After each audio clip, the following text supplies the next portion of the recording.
So over here you can see that I have an image, and let's say I want to make a selection. In that case, you can choose the second tool right here, and by default it's a rectangular selection tool.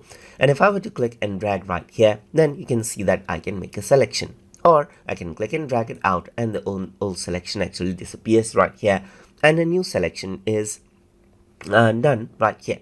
You can click on the square over here on the side to go around and change around the size of the selection right here.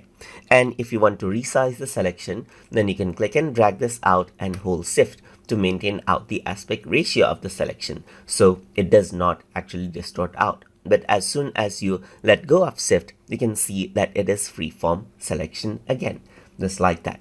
So if I were to go around and make a selection right here, this is what I have, as you can see. But if I were to go around and hold Control on my keyboard, you can see that the selection is from the center and it goes out. But if I were to let go of Control, you can see that it selects from the edge.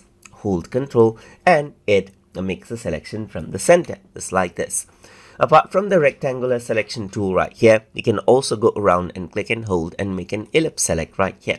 So if I were to click and drag, now you have an elliptical selection, and the way it works right here is the same. You can go around and hold shift to maintain aspect ratio, and then you can go around and hold Control right here to select from the center. And that is how you can utilize this selection tool inside of GIMP. So I hope you guys learned something as always, and as always, please like, comment, share, and subscribe.